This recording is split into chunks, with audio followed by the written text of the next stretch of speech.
Rồi, ok, trong cái video lần trước ấy, thì mình có nói với anh em là mình sẽ review chiếc lens này cho anh em xem. Đây là chiếc 2470 f2.8 của Sigma dành cho ngàm Sony. Mọi người khá là quan tâm cái lens này tại vì kiểu nó cũng gần giống cái lens GM nhưng mà giá chỉ bằng một nửa thôi ấy. Vậy nên hôm nay mình sẽ review cho anh em xem nhé.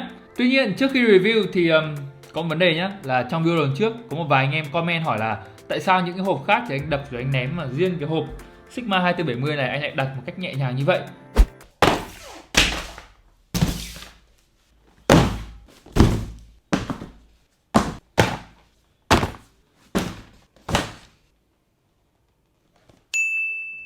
Thì hôm nay mình sẽ đập nó cho các bạn xem nhé. Còn nguyên siêu nhé.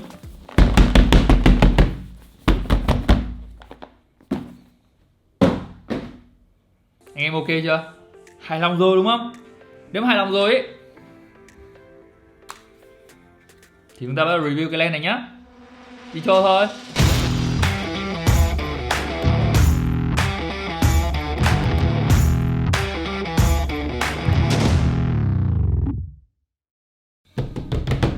Rồi ok, trước khi vào bài review này thì có một vài điều mình phải nói qua, đó chính là thứ nhất, đây là chiếc lens mình mua để mình sử dụng, vậy nên là sẽ không có một tí thiên vị, không có tí và bênh vực nào dành cho Sigma cả. Thứ hai, bài review này sẽ là bài review đến từ một người đã sử dụng cái lens này được chắc là cũng khá lâu rồi, cũng phải một vài tháng rồi.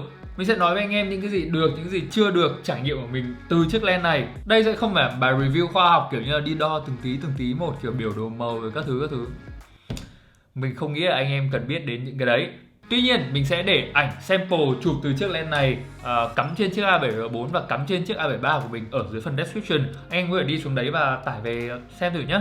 Rồi, tiếp theo trước khi chúng ta đi vào review trải nghiệm của mình với chú lens này thì mình sẽ đọc qua một vài chi tiết về spec cho anh em xem nhé. Đầu tiên, chiếc lens này có tiêu cự 2470 f2.8, một tiêu cự kiểu anh em đáng mơ ước đúng không? Nó nặng 835 gram, tức là 8 lạng gần 1 cân đấy. Cái filter size của nó là 82mm, vậy là cho anh em sẽ hơi tốn tiền để mua filter một chút. Nó có 11 lá khẩu tròn. Lá khẩu tròn là sao tí nữa mình sẽ nói với anh em, nhưng mà nghe spec này cũng khá là ok đấy. Khoảng cách lấy nét gần nhất của nó là 18cm, độ phóng đại là 0.34. Cái lens này dài 12,5cm, tức là ngắn hơn lens 2470GM khoảng 1cm. Lens 2470GM có độ dài là 13,6cm. Giá của cái lens này thì rơi vào khoảng 24-25 triệu, đúng bằng một nửa so với chiếc lens 2470GM luôn. Rồi ok, spec là thế. Bây giờ thì để review chúng ta phải chụp ảnh chứ đúng không? Chụp ảnh thì đi ra ngoài thôi anh em.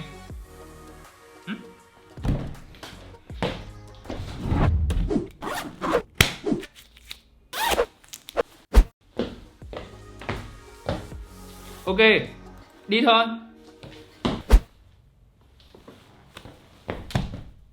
Các bạn tưởng mình sẽ đi ra ngoài thật đúng không? Không anh em ạ. Anh em đừng quên bây giờ đang là mùa gì. Bây giờ đang là mùa dịch anh em ạ. Chúng ta không nên mạo hiểm đi ra ngoài làm bất kỳ thứ gì cả, trừ khi nó rất quan trọng. Và review lens nó không quan trọng như thế đâu. Hôm nay mình sẽ ngồi đây và mình review cho anh em ở trong nhà nhé. Tất nhiên vẫn sẽ có ảnh cho anh em yên tâm. Mà trước khi làm mình phải đi thay bớt cái hệ thật.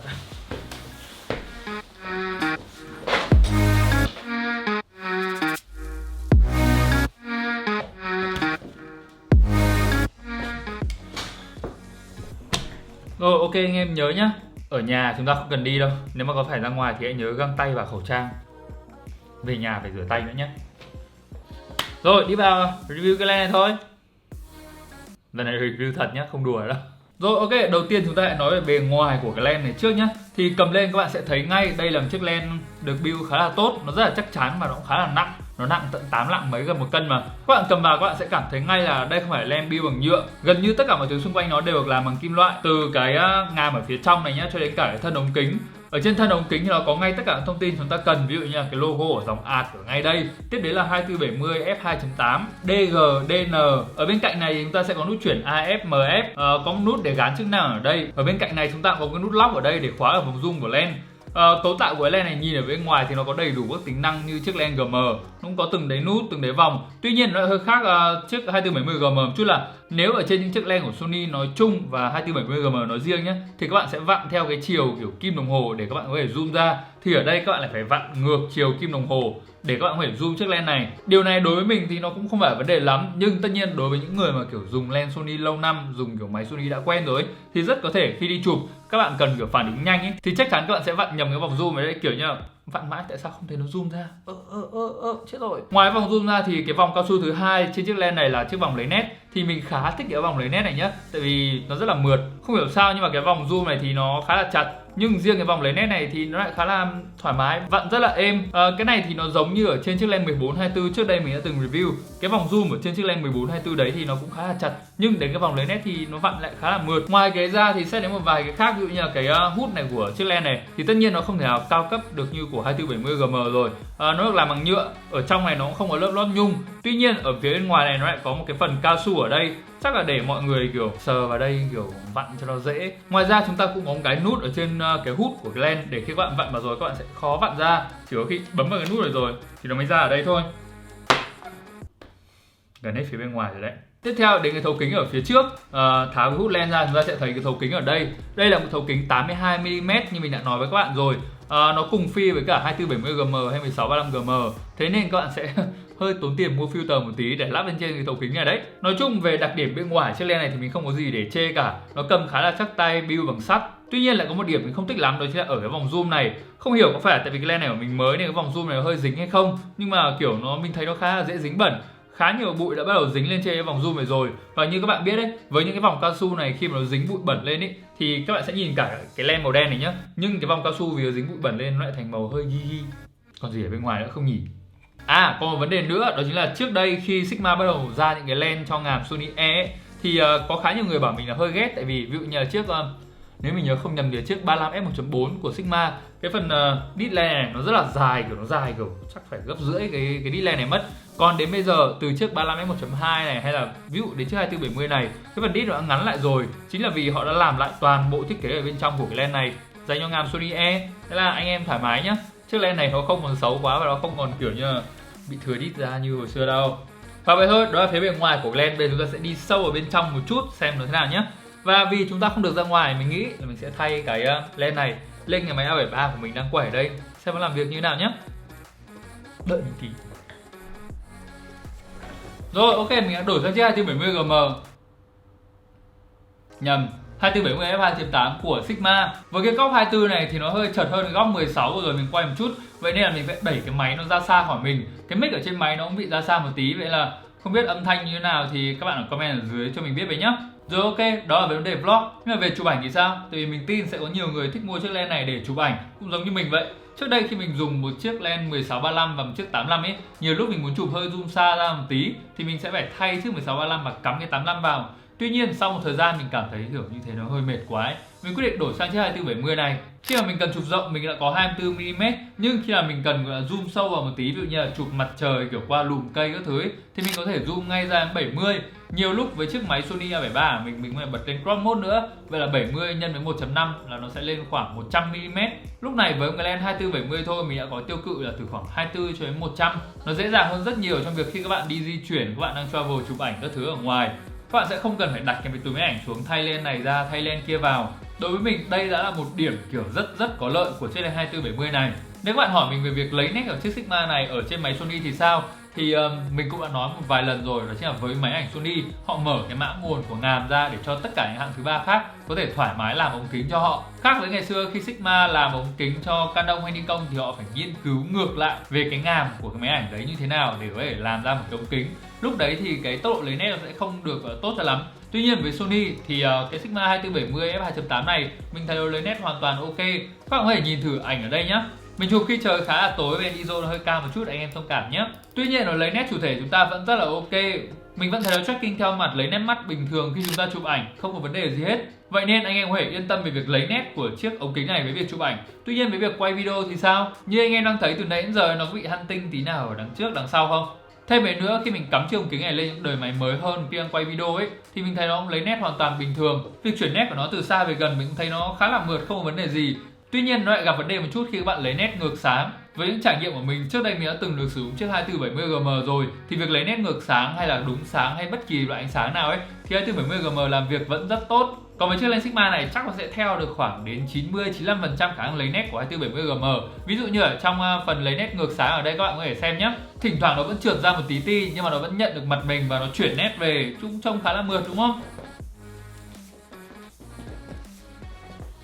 Và đó, ok, chúng ta xong vấn đề đầu tiên về việc lấy nét. Còn về vấn đề tiếp theo về chất lượng hình ảnh của chiếc ống kính này thì sao? Các bạn có thể nhìn thử tấm ảnh này mình chụp một chú mèo con, thì khi các bạn zoom sâu vào trong ấy, các bạn sẽ thấy được từng chi tiết một ở trên cái bề mặt mà mình chụp. Cũng khá là ok đúng không? Tuy nhiên ở tấm ảnh này thì nếu các bạn zoom lên trên này một tí nữa, các bạn sẽ nhìn thấy là vì mình chụp ở khẩu 2.8, thế là nó vẫn còn hiện tượng kiểu viền xanh, viền tím một chút. Tất nhiên rồi, những hiện tượng này không thể chúng ta tránh được ở khẩu mở quá to. Tuy nhiên, đối với mình đánh giá thì Sigma đã kiểm soát khá tốt cái hiện tượng viền xanh, viền tím này. Tuy nhiên có một vài vấn đề về quang sai khác, ví dụ như là tối góc hay là méo hình, chúng ta vẫn có thể nhìn thấy ở ví dụ như là góc 24mm. Nếu các bạn là người chụp ảnh thì chắc là các bạn sẽ không phải quan tâm quá nhiều đến vấn đề về tối góc ở đâu, tại vì về các bạn chỉ cần click một cái trong Lightroom là nó sửa cho các bạn. Tuy nhiên nếu các bạn quay video thì cũng hãy nhớ là nó vẫn bị tối góc ở 24mm, nên anh em nhớ nhá, cẩn thận nhé. Ngoài vấn đề tối góc, viền tím ra, chúng ta vẫn còn vài vấn đề nữa ở trên chiếc ống kính này. Đầu tiên đó chính là flare. Để nói về vấn đề flare này, nó sẽ tùy thuộc vào đánh giá của mỗi người. Tuy nhiên với mình cảm thấy nó kiểm soát cái flare này khá là tốt. Ngoài flare ra thì chúng ta sẽ đến với vấn đề mà mình tin là rất nhiều anh em quan tâm, đó chính là bokeh ở chiếc ống kính này thì sao? Về bokeh ở chiếc ống kính này, như anh em có thể nhìn thấy trong ảnh ở đây là nó chuyển nét khá là mềm. Cái phần bokeh bone ở trung tâm chiếc ống kính này mình thấy nó rất là ok, nó khá là tròn, mượt. Nó không bị hiện tượng kiểu halo hay là kiểu như có những cái vòng ở phía bên ngoài quá nhiều. Tuy nhiên khi anh em nhìn ra phía bên ngoài, tức là ở phần rìa của ảnh ấy, thì anh em sẽ thấy là bokeh nó hơi méo một chút thôi. Nhưng mà nhìn chung thì mình vẫn thấy đây là một chiếc ống kính tốt để cho chụp chân dung. Bokeh khá là ok, bokeh bone cũng khá là tròn, khá là đẹp. Cái việc bokeh bone nó tròn hay đẹp hay không ý, thì nó sẽ tùy thuộc vào một vài thứ. Nhưng có một yếu tố rất lớn ảnh hưởng đến cái bokeh bone đấy, đó chính là cái lá khẩu. Như lúc ấy ở đầu video mình có nói với anh em ấy là với cái ống kính này nó có đến 11 lá khẩu, và lá khẩu đây là lá khẩu tròn.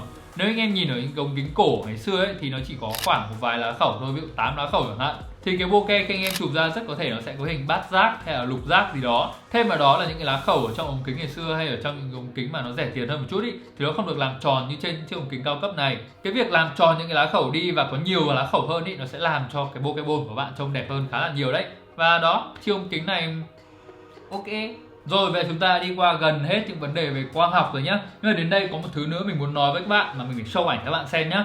Đó chính là các bạn hãy nhìn thử tấm ảnh này xem. Với tấm ảnh chụp chú mèo con này thì mình đã dí cái ống kính này khá là gần. Không, mình phải nói là rất gần luôn ý.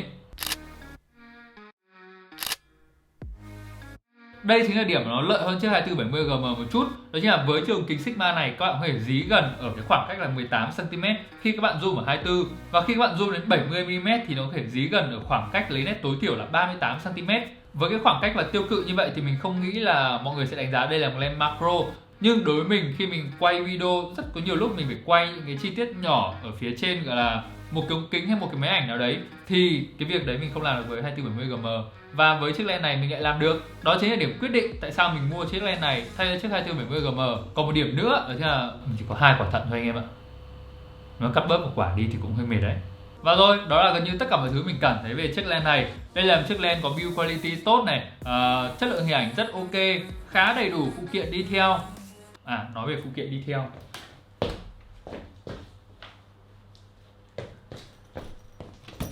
đây, như ở trong video trước mình unbox cho anh em xem rồi thì nó có một cái túi đựng lens khá là chắc chắn như thế này. Thêm về nữa chúng ta có một cái dây để buộc vào túi đựng lens này, nhưng mà thật ra mình không dùng cái này nhiều. Nhưng nếu anh em nào quan tâm về những phụ kiện này thì ok đấy. Và vậy thôi, đó là tất cả những gì mình muốn chia sẻ về chiếc lens này trong suốt quá trình sử dụng của mình. Đến bây giờ thì mình sẽ đánh giá cho chiếc lens này khoảng 8.5 trên 10 điểm. Một số điểm khá là cao so với cái giá tiền mà các bạn có thể mua được nó. Không biết ở đây có anh em nào xem video đã sử dụng chiếc lens này không, thì anh em có thể chia sẻ với mình những suy nghĩ của anh em về chiếc lens này ở phía dưới với nhé. Còn bạn nào mà suy nghĩ việc mua cái lens này thì mình cũng sẽ để link ở ngay dưới phần description của video cho bạn xem. Hãy nhớ là các bạn có thể tải ảnh mình chụp từ chiếc lens này ra về để so sánh và suy nghĩ với những chiếc lens khác. Còn vậy thôi, video đến đây là hết rồi. Trước khi tắt cái tab YouTube này đi, anh em hãy nhớ chúng ta có nút like, nút share và subscribe ở dưới nữa. Bây giờ thì thôi, anh em nhớ rửa tay ở trong nhà, đeo khẩu trang. Nhầm, nếu mà đi ra ngoài đường nhớ đeo khẩu trang, và tốt nhất là chúng ta nên ở trong nhà nhé. Bây giờ thì bye bye.